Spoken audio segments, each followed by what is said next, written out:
Nellore rural నియోజకవర్గ పరిధిలో 28వ division Chaitanyapuri park లో 25 లక్షల రూపాయల వ్యయంతో ఆధునీకరణ పనులను స్థానిక కార్పొరేటర్ చెక్క అహల్యతో కలిసి తెలుగుదేశం పార్టీ రాష్ట్ర అధికార ప్రతినిధి కోటంరెడ్డి గిరిధర్రెడ్డి ప్రారంభించారు. 28వ డివిజన్ లో అభివృద్ధి పనులకు 2,40,00,000 రూపాయలు కేటాయించడం జరిగిందని కోటంరెడ్డి గిరిధర్రెడ్డి అన్నారు. నెల్లూరు రూరల్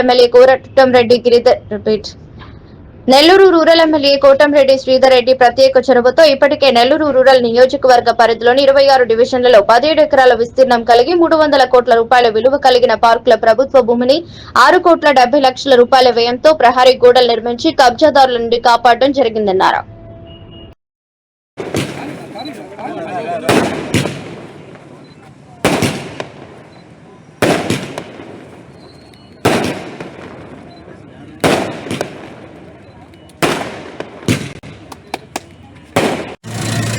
అందరికీ నమస్కారం.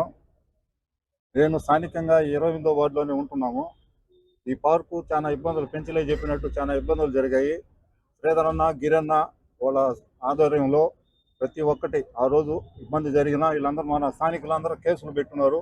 ఆ కేసులు కూడా భయపడకుండా పార్కు సాధించినందుకు స్థానిక ప్రజల తరఫున, జనసేన పార్టీ తరఫున, కూటమి తరఫున మన గిరన్నకి, శ్రీధరన్నకి ప్రత్యేక ధన్యవాదాలు తెలుపుకుంటూ ఈ పార్కుని ప్రతి నిత్యం మేమందరం అందుబాటులో ఉండి ఏం కావాలన్నా మేము చేసేదానికి సిద్ధంగా గిరన్న, శ్రీధరన్న ఆధ్వర్యంలో మా జనసేన పార్టీ తరఫున మేమందరం కృతజ్ఞతలు తెలుపుకుంటూ సెలవు. నా పేరు ఎన్సీ పెంచలయ్య. నేను బీజేపీ జిల్లా ఉపాధ్యక్షుడిగా పనిచేస్తున్నాను. ఈ డివిజన్కి బీజేపీ తరఫున ఇన్ఛార్జి కూడా పనిచేస్తున్నాను. ఇంకా దాదాపుగా ఈ లేఅవుట్ చేసినప్పుడు టైంచి కూడా ఈ పార్కు ఆ లేఅవుట్లో కూడా ఇది అక్కడ కేటాయించడం జరిగింది. చాలామంది చాలా సంవత్సరాల నుంచి కూడా ఇది కొంతమంది ఆక్యుపై చేయాలని ప్రయత్నం జరిగింది. అయినప్పటికీ ఇక్కడ లోకల్ ప్రజలు దాన్ని కాపాడుకుంటూ వస్తున్నారు. ఇటీవల కాలంలో ఒక 2-3 సంవత్సరాల క్రితము ఇక్కడ వేరే వాళ్ళు కబ్జా చేయడానికి ప్లాన్ చేయడం జరిగింది. అప్పుడు బీజేపీ, తెలుగుదేశం, జనసేన ఇక్కడ లోకల్ ప్రజలు అందరూ కలిసి దాన్ని ఆపడం జరిగింది. అప్పుడు ఈ 3 కూటమి ప్రభుత్వ నాయకుల మీద కూడా కేసులు పెట్టడం జరిగింది. ఇట్లా ఈ పార్కుని అందరూ ప్రజలు సహకారంతో ఇక్కడ ఈ పార్టీల కూటమి ప్రభుత్వ నాయకులు అందరూ కలిసి కూడా ఇక్కడ ఎమ్మెల్యే గారు ఒక సహాయ సహకారాలతో ఈ పార్కుని కాపాడుకోవడం జరిగింది. ఈ కాపాడుకున్నప్పటి నుంచి కూడా దీన్ని డెవలప్ చేయాలని ఇక్కడ లోకల్ ప్రజలు కోరుతున్నారు.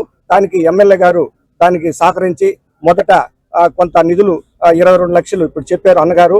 22 లక్షలతో డెవలప్ చేయడం జరిగింది. మళ్ళీ ఒక 29 లక్షలతో మళ్ళీ ఇప్పుడు కూడా ఇది ఈ మామూలుగా వాకింగ్ ప్లస్ జిమ్ము ఈ రెండింటికి కలయికతో ఈ పార్కు బాగా కళ్ళొచ్చింది. దీన్ని అందరూ మనం మెచ్చుకోవాలి. ఈ కూటమి ప్రభుత్వం కూడా ఇది ఆరోగ్యాన్ని ఇప్పుడు చాలా.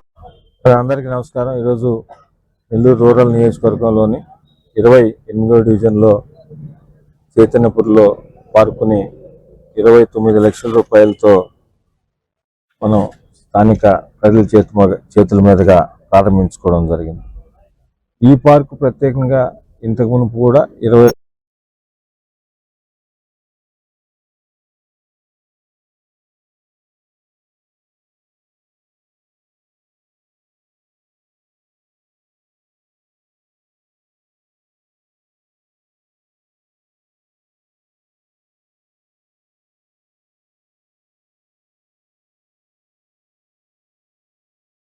ఎన్ని అభివృద్ధి పనులు జరుగుతున్నాయి. ఏదైనా ఒక అభివృద్ధి పని శంకుస్థాపన అంటూ చేయడం జరిగితే తప్పకుండా అది ప్రారంభోత్సవం చేసి తీరాలన్న ఉద్దేశంతో ఏదైతే చేస్తున్నాం అదేవిధంగా చేస్తున్నాం. అదేవిధంగా యువనేత గౌరవ మంత్రివర్యులు జాతీయ కార్యనిర్వాహక తెలుగుదేశం పార్టీ అధ్యక్షులు నారా లోకేష్ గారు నిరుద్యోగ యువత మీద ప్రత్యేకంగా దృష్టి పెట్టి మునుపెన్నడూ లేని విధంగా 21 లక్షల కోట్ల రూపాయలతో 657 ప్రాజెక్టులు ఈ ఆంధ్రప్రదేశ్కి తీసుకొచ్చే విధంగా చేసి భవిష్యత్తులో ఏదైతే ఎమ్మెల్యే గారిని కానీ ఎమ్మెల్యే గారి కార్యాలయాన్ని కానీ స్థానికంగా ఉన్న తెలుగుదేశం, జనసేన, బీజేపీ నాయకులు, కార్యకర్తలు కలిస్తే చేయగలిగి తప్పకుండా చేస్తామని మీ ద్వారా ప్రజలకు తెలియజేస్తారు.